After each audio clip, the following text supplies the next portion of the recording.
Daniel se déplace en chaise roulante depuis 4 mois et il est à bout de nerfs. Il dénonce l'état des rues de Verviers qui rend difficile chacun de ses déplacements. Et vous allez voir qu'il n'est pas le seul à réclamer des travaux.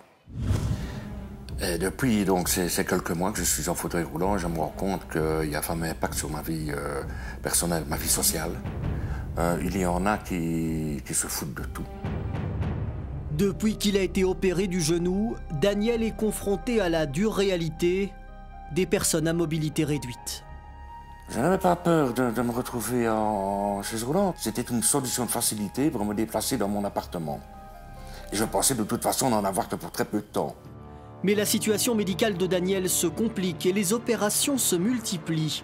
Aujourd'hui, impossible de dire quand il pourra à nouveau se déplacer en marchant dans les rues de Verviers. Je ne m'attendais absolument pas à avoir autant de difficultés à l'extérieur. Ce qui pose le plus gros problème au niveau de la mobilité pour les personnes se déplaçant en fauteuil roulant ou avec des cannes, c'est l'état des trottoirs, la hauteur des bordures, ainsi que certains poteaux qui sont installés au plein milieu de trottoirs et qui nous obligent à contourner, pour les contourner, descendre sur la chaussée. Tout le quotidien de Daniel a basculé du jour au lendemain. Le moral en prend un coup, puisque je me tiens autour de 4 murs quasi en permanence. Je n'ai plus une vie sociale comme j'avais auparavant. Je n'ai plus les mêmes contacts. Je n'arrive plus à me déplacer, donc je ne sais plus aller rendre visite à des amis chez qui j'allais régulièrement. Même simplement aller promener mon chien, je ne sais plus le faire. Nous suivons Daniel jusqu'à la gare de Verviers, à moins de 700 mètres, un trajet impossible à effectuer seul. Son ami Michel nous accompagne.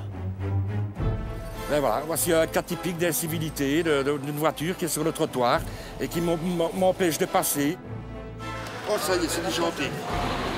À cause des trottoirs, hein? À cause des pavés, hein? Voilà, la carte est introduite, mais je n'ai pas accès au pavé numérique, je ne le vois pas. Je ne sais plus faire aucune opération. Je suis fatigué rien que d'avoir fait le chemin de la maison ici. Face à ces obstacles, Daniel réclame une réaction des autorités verviétoises. Je souhaiterais que la ville prenne en compte l'état déplorable des trottoirs, puisse résoudre ces problèmes de mobilité et aussi et surtout que les personnes qui commettent ces incivilités pensent un petit peu aux autres. Mais pour l'échevin des travaux, le dossier a déjà été pris en main. Dans tous les nouveaux travaux, dans tous les nouveaux bâtiments que nous faisons, nous devons avoir et prévoir des accès pour les personnes à mobilité réduite. Partout où nous faisons des travaux, nous le faisons. Malgré les bonnes intentions de la ville, le problème ne peut pas se régler du jour au lendemain. Nous avons quand même 220 km de voirie, 220 km de voirie. Si nous devions baisser tous les trottoirs de Verviers, ça représenterait un travail colossal.